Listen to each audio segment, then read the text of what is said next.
खुलूसो प्यार को फिर से उभार कर देखो, बाहम दोस्त समझकर पुकार कर देखो, हमारे और तुम्हारे लहू में फ़र्क है क्या, तासुबात के चश्मे उतार कर देखो, तासुबात के चश्मे उतार दो, हमारे और तुम्हारे लहू में कोई फ़र्क नज़र नहीं आएगा। हर सरकार, हर इंसान सिर्फ इंसानियत को महत्व दे, मोहब्बत को महत्व दे। और हमारे उरई शहर ज़िला जालौन में इंसानियत इतनी ज़िंदा है कि हिंदू मुस्लिम भाईचारा बहुत ज़्यादा है। दशहरा आ जाता है, अभी दीपावली का भी त्यौहार आ रहा है, तो हिंदू भाई हम लोगों के साथ पटाखे चलाते हैं। अच्छा। हाँ, हम लोग साथ मिलके पटाखे चलाते हैं, या कोई भी उनका फेस्टिवल होता है तो हम लोग सभी लोग उनके कहाँ जाते हैं, और हम लोगों का ईद बकरीद में वो लोग हमारे कहाँ आते हैं, हम लोगों से ईद मिलते हैं, हम लोग को मुबारकबाद देते हैं, ईदी देते हैं, हमारे बच्चों को ईदी देते हैं। जीना इंसान का दुश्वार बनाने वालों, कुछ तो सोचो ज़रा सरकार बनाने वालों, अज़मत हिंद को पाकीज़ा बना रहने दो, दीन और धर्म को हथियार बनाने वालों। ये ज़रूरत है, आज की ज़रूरत आज इसकी है। राजनीति बहुत हो जाएगी, अगर हम सब सुरक्षित रह गए तो सब कुछ है, अगर देश सुरक्षित नहीं है तो कोई कुछ भी नहीं है, सारी पार्टी किनारे रखी रह जाएंगी। है बुरे वक्त जरा तू अदब तो बेचा, है बुरे वक्त जरा तू अदब तो बेचा, जरा सी देर लगती है वक्त दो डरने में। क्या वो होती है? जरा सी देर लगती है वक्त दो डरने में।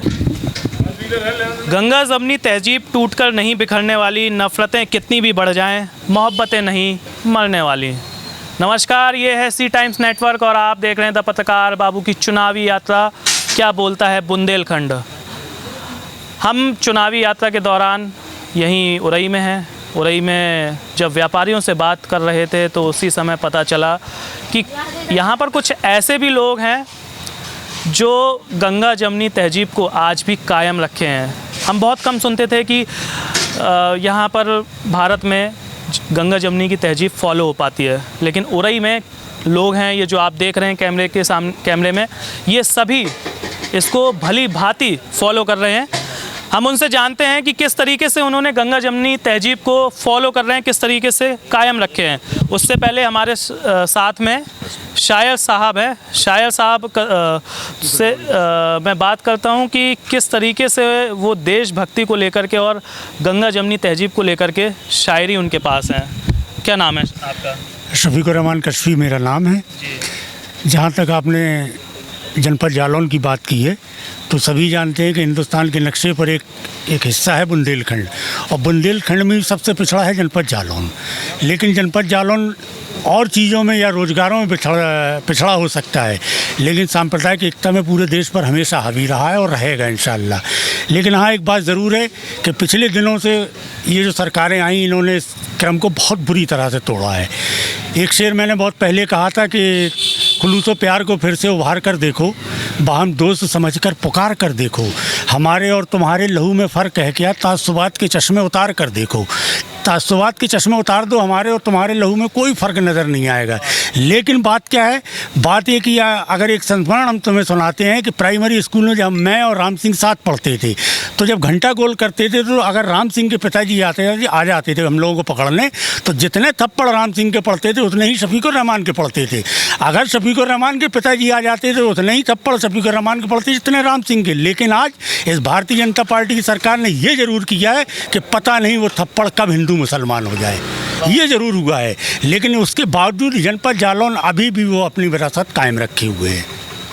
मैंने अभी तक ऐसे बहुत सी कम जगह के बारे में सुना था और देखा था कि जहाँ पर रामनवमी में मुस्लिम्स रामनवमी के जुलूस में बढ़ चढ़कर हिस्सा लेते थे और सम्मिलित होते थे, और 12 वफ़ात के जुलूस में हिंदू मुस्लिम्स के जुलूस में बढ़ चढ़कर हिस्सा लेते थे। हमारे साथ कुछ युवा भी हैं, स्थानीय लोग हैं। आप किस तरीके से ये हिंदू मुस्लिम की जो गंगा जमनी की तहजीब है उसको कायम कैसे बनाई है आप लोग? मैं तो ये चाहता हूँ हर सरकार, हर इंसान सिर्फ इंसानियत को महत्व दे, मोहब्बत को महत्व दे। और हमारे उरई शहर ज़िला जालौन में इंसानियत इतनी ज़िंदा है कि हिंदू मुस्लिम भाईचारा बहुत ज़्यादा है और हम लोगों में कोई यहाँ खल फसाद नहीं है। हम लोग बहुत प्यार से रहते हैं। जब भी कोई त्यौहार होता हो, चाहे ईद हो चाहे बकरीद हो, हमारे हिंदू भाई आते हैं। हमारे परम मित्र हैं मिस्टर अभिषेक तिवारी, जो मेरे हमेशा दुख सुख में साथ में रहे हैं, और मेरा आज तक मुझे किसी पे इतना विश्वास नहीं है जितना मुझे अभिषेक तिवारी पे विश्वास है। तो मैं तो मतलब एक इंसानियत को मानता हूँ और हिंदू मुस्लिम तहजीब के लिए, हिंदू मुस्लिम एकता के लिए हमेशा आगे से आके बढ़ चढ़कर हिस्सा लेता हूँ। और मैं ये चाहता हूँ मेरे देश में अमन रहे और हिंदुस्तान जिंदाबाद रहे, आबाद रहे। बस इसी के साथ और मैं क्या बोलूँ। बिल्कुल ये बात सही है कि हिंदुस्तान जिंदाबाद रहे और चैन रहे। क्या क्या नाम है आपका? अजीम नाम मेरा। किस तरीके से आप लोग जो एक कायम रखे हुए हैं, तो आप लोगों को क्यों ऐसा लगता है कि हमें इसको कायम रखना चाहिए? बहुत कम जगह ये देखने को मिलता है, या आप लोगों ने मिसाल पेश कर दी है, बुंदेलखंड का नाम उस जगह पे रख दिया है जहाँ पर अच्छी जगह पे ये देखने को नहीं मिलता है। मुस्लिम और हिंदू की एकता कायम रहना चाहिए, हम लोग का यही सोच है बस। बिल्कुल, हिंदू और मुस्लिम की जो एकता है वो कायम रहनी चाहिए, क्योंकि जब सब साथ रहेंगे तभी हम आगे बढ़ पाएंगे। जैसा मोदी जी का एक नारा भी है, सबका साथ सबका विकास। हमारे साथ और भी लोग हैं, स्थानीय लोग हैं। क्या नाम है आपका? मेरा नाम शबीउद्दीन है। क्या करते हैं आप? मैं इस समय समाजवादी पार्टी का महासचिव भी हूँ नगर का, और बिजनेस भी है मेरा, छोटा मोटा करता हूँ। ये गंगा जमनी तहजीब मिसाल बन रही है यहाँ उरई के लिए। जी जी, मैं एक्चुअली बताऊं, मैं केवल आपको ये तस्वीर दिखाना चाहता हूं, आप मीडिया के माध्यम से केवल ये तस्वीर देखिए। मैं से कहूँगा कि वो दिखाएं। ये तस्वीर हम लोगों की गंगा जमुना तहजीब की एक मिसाल है कि रामनवमी जब आती है तो हम लोग, हमारे यहाँ के मुस्लिम भाई अपने हिंदू भाइयों के साथ भंडारे का कार्यक्रम करते हैं, और जब हम लोगों के रमज़ान आते हैं तो हमारे हिंदू भाई हम लोगों के लिए रोज़ा अफ्तार कराने का काम करते हैं। जनपद जालौन की ये तहजीब एक मिसाल है। बुंदेलखंड हमारे उत्तर प्रदेश का एक, लोगों का कहना ये है कि काफ़ी यहाँ पे रोज़गार की कमी है, लेकिन यहाँ मोहब्बत बहुत ज़्यादा है। मोहब्बत के ज़रिए हम लोग इसको आगे ज़िंदा रखे हुए हैं। इसकी मिसाल आपके सामने ये है, ये हम लोग भंडारा कराते हैं। लगभग कितने वर्षों से ये आप भंडारा करा रहे हैं? मैं देख पा रहा हूँ कि रामनवमी नवरात्रि के समय आप भंडारा करवाते हैं, तो ये लगभग कितने समय से आप लोग? मैं ये लगभग ये मान के चलिए 7-8 साल से हम लोग कंटिन्यू इसको जारी रखे हैं और आगे भी कराते रहेंगे। ये आप लोगों का संकल्प है? जी जी, हम लोग एक साथ मिलके त्यौहार, ईद है या बकरीद हो या दशहरी हो, दशहरा आ जाता है, अभी दीपावली का भी त्यौहार आ रहा है, तो हिंदू भाई हम लोगों के साथ पटाखे चलाते हैं। अच्छा। हाँ, हम लोग साथ मिलके पटाखे चलाते हैं, या कोई भी उनका फेस्टिवल होता है तो हम लोग सभी लोग उनके कहाँ जाते हैं, और हम लोगों का ईद बकरीद में वो लोग हमारे कहाँ आते हैं, हम लोगों से ईद मिलते हैं, हम लोग को मुबारकबाद देते हैं, ईदी देते हैं, हमारे बच्चों को ईदी देते हैं, हमारे बड़े उन लोगों को ईदी देते हैं। हमारे जो हमारे मित्र आते हैं, हिंदू भाई हमारे घरों पर आते हैं, तो मेरी माँ हो या मेरे डैडी हो या मेरे पापा नहीं रहे, लेकिन हमारे बड़े उनको ईदी देते हैं। ये हम लोगों की परंपरा है, हिंदू मुस्लिम एकता का प्रतीक है। हम लोग उसी हिसाब से अपनी ज़िंदगी को बसर कर रहे हैं। बिल्कुल बिल्कुल, ये काफ़ी बड़ी बात है कि काफ़ी कम जगह ये देखने को मिलता है जहाँ पर हिंदू मुस्लिम की जो तहजीब है उसको कायम करे हुए हैं लोग, और लगातार कायम भी है। ये तो अभी हमने गंगा जमनी तहजीब को जान लिया, अब कुछ जान लेते हैं 2022 के चुनाव को लेकर के इन लोगों का क्या मूड है, क्या रुझान है, इनको क्या लगता है कि 2022 के चुनाव में किसका आना चाहिए सरकार या परिवर्तन होना चाहिए। क्या नाम है आपका? जी, मेरा नाम रफ़ीउद्दीन पन्नू है। क्या क्या करते हैं आप? बहुजन समाज पार्टी के मंडल सेक्टर प्रभारी हैं हम। अच्छा। आप तो जब बहुजन समाजवादी पार्टी से हैं तो आप तो बीएसपी के फुल सपोर्टर होंगे। बिल्कुल। क्या लग रहा है, बहन जी का हाथी लखनऊ पहुंच पाएगा कि बीच में ही रुकेगा? इस बार मिशन 2022 में बहुजन समाज पार्टी की मुखिया बहन कुंवारी मायावती जी प्रदेश की 5वीं बार मुख्यमंत्री बनेंगी। ये हम लोग बहुत मेहनत कर रहे हैं। इस बार 5वीं बार मुख्यमंत्री को लक्ष्य है हमारा, बहन जी को 5वीं बार मुख्यमंत्री बनाना। अगर ऐसा होता है तो मुझे शायद याद है कि अभी तक कोई 5वीं बार मुख्यमंत्री के पद पे नहीं हो पाया, मुझे जहाँ तक ऐसा याद है। लेकिन अगर हम सी वोटर सर्वे की बात करें तो बीएसपी तो बिल्कुल उसकी तो हालत ख़राब है, 25 सीट तक भी नहीं ला पाएगी वो। नहीं, ये तो आप चुनावी आंकड़े जो बता रहे हैं, ये तो मीडिया अपने अपने सर्वे अलग अलग दिखा रही है। हाल ही में मैंने एक सर्वे देखा है जिसमें 57% मैं बहन कुंवारी मायावती को बताया है और 12% अखिलेश जी को बताया है। मतलब कितना बताया? 57 जी, सर्वे में जो आया है अभी। कौन सा है भाई, हमें भी बताइए वो सर्वे। हमने तमाम टीवियाँ, उस टीवी में एक टीवी में हमने भी देखा सर्वे। तो ये जो वर्तमान सरकार है जो आप देख रहे हैं, ये सर्वे अपने आप चला रही है। अलग अलग सर्वे दे रही है, अलग अलग आंकड़े बता रही है। इस बार हम लोग का लक्ष्य बहन जी को 5वीं बार मुख्यमंत्री बनाना है। बहन जी किस मुद्दे के साथ आएंगे? क्या बहन जी ने नारा दिया सबजन हिताय सबजन सुखाय का, और विकास की राजनीति करती हैं बहन जी। आज तक जितनी भी सरकार आई है, ना कोई दंगे हुए हैं, ना फसाद हुए हैं, आप देख लीजिए। गुरु ये तो आप गलत कह रहे हैं, दंगे नहीं हुए हैं। बहन जी की सरकार में आप बता दीजिए। 6000 दंगे हुए हैं 2007 से 12 के बीच में। बहन जी की सरकार में दंगे नहीं हुए। आप हुए हैं। 2013 में आपने देखा होगा मुजफ्फरनगर का दंगा, आपको समाजवादी पार्टी का याद है कि नहीं? वो मुझे याद है, मैं इसकी बात कर रहा हूँ 2007 से 12 के। दंगा सुनियोजित था, सरकार को बदनाम करने के लिए एक सुनियोजित चाल थी मुजफ्फरनगर का दंगा। तो अगर सुनियोजित नहीं होता तो सारी विपक्षी दल सिर्फ मुजफ्फरनगर क्यों याद किए हैं? मुरादाबाद, मलियाना, मेरठ ये सब भूल गए, सिर्फ मुजफ्फरनगर याद है। तो कहीं ना कहीं ये सुनियोजित था, इसीलिए तो सबको याद है, इसीलिए तो सबको याद है। जीना इंसान का दुश्वार बनाने वालों, कुछ तो सोचो जरा सरकार बनाने वालों। अज़मत हिंद को पाकीज़ा बना रहने दो, दीन और धर्म को हथियार बनाने वालों। ये ज़रूरत है, आज की ज़रूरत आज इसकी है। राजनीति बहुत हो जाएगी, अगर हम सब सुरक्षित रह गए तो सब कुछ है। अगर देश सुरक्षित नहीं है तो कोई कुछ भी नहीं है, सारी पार्टी किनारे रखी रह जाएंगी।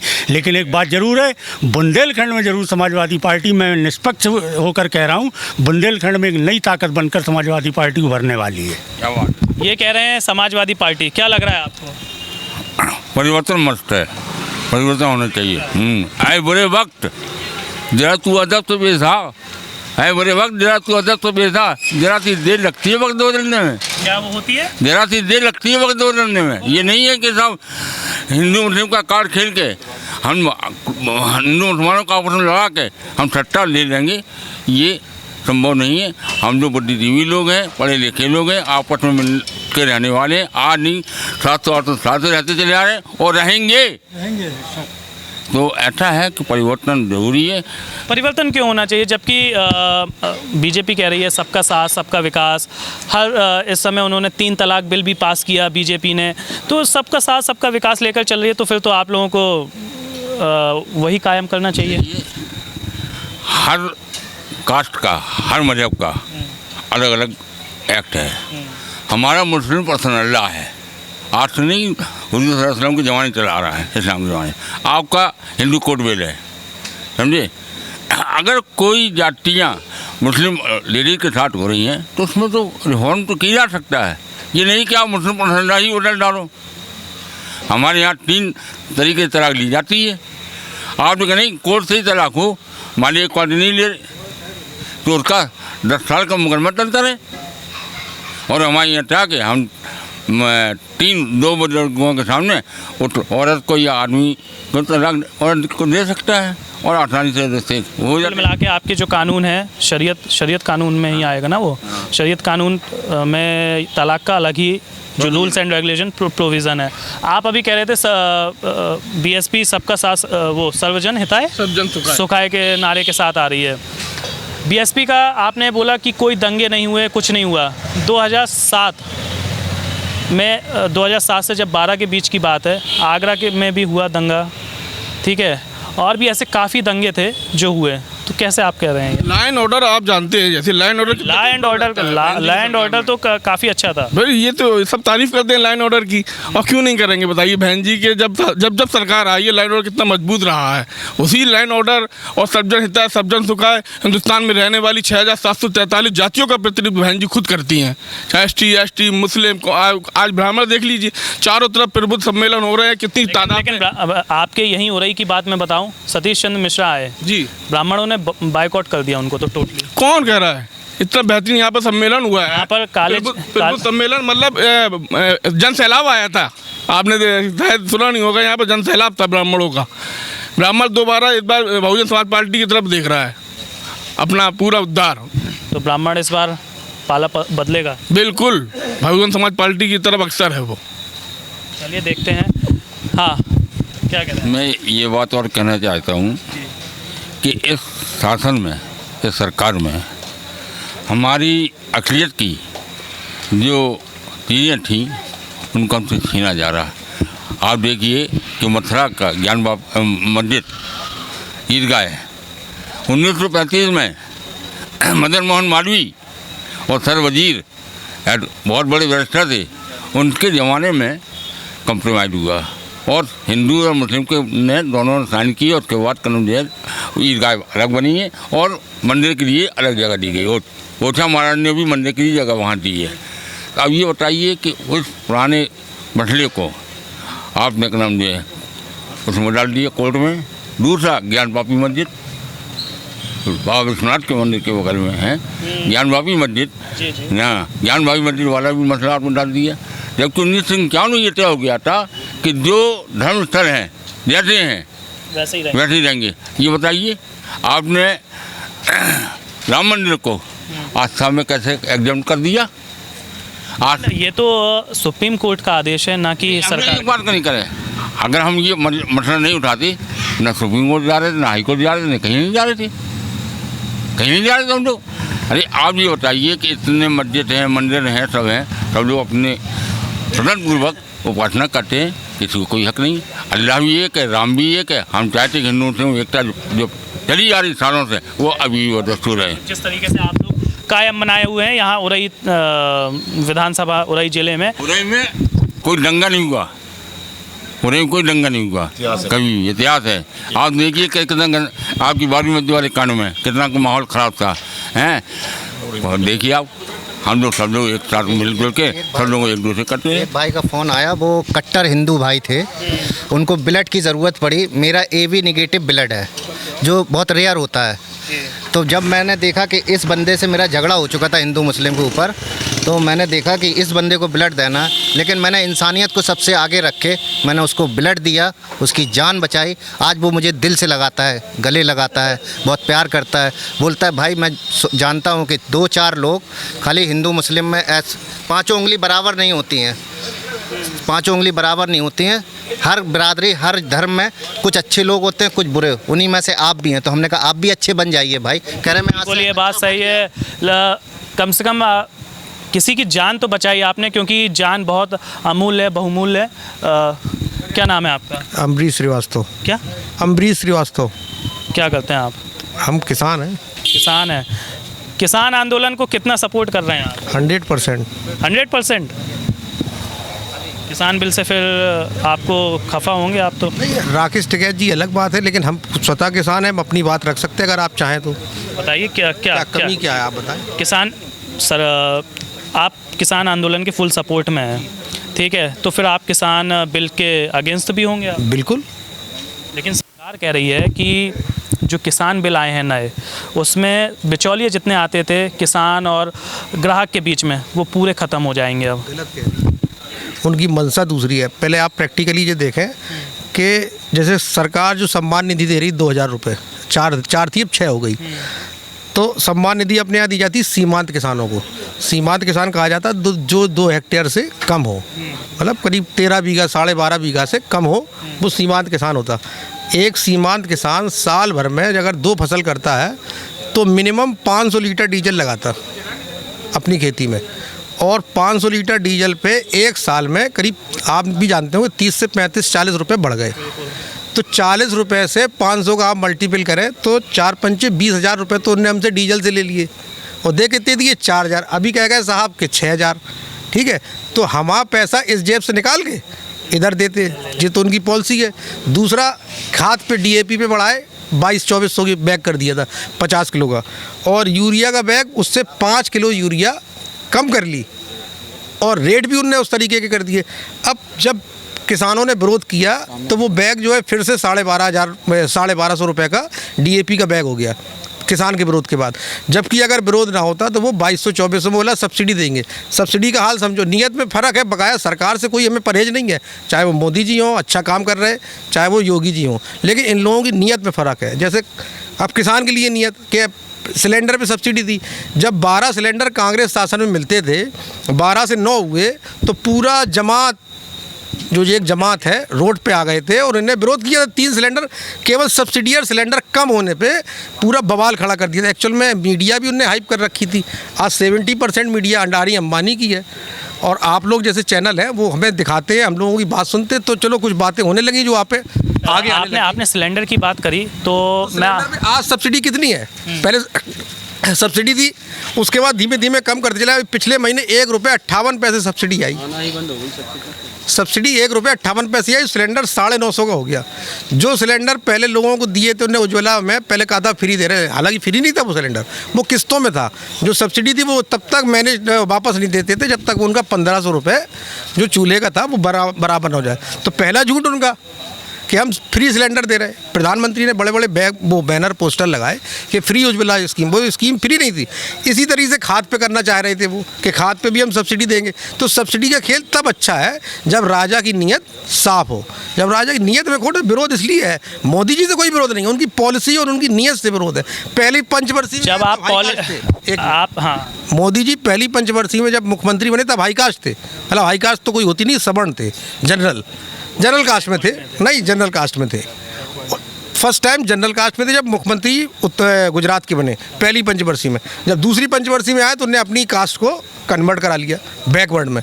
तो ये पूरी उनकी सुनियोजित तरीका है। और अब बात आती बहन जी की, तो बहन जी को तो कोई गिनती में नहीं ले रहा। खैर इस समय बहन जी के टिकट तो अमित शाह जी बांटेंगे, जो फुटकर में कलेक्ट करती थी पैसा वो उधर से एकदम से मिल गया उन्हें, तो उनसे हमारा कोई गुरेज, वो हम लोगों के बीच के ही लोग हैं, वोट सब हम लोगों को देते। बहन जी का प्रत्याशी खड़ा करेंगे तो सब भाजपा का है, चाहे वो जहाँ सपा को फाइट कर रहा होगा उसके अगेंस्ट उसी कास्ट का खड़ा कर। वो पहले से भी उनका रूटीन रहा, लोगों ने पहचान लिया।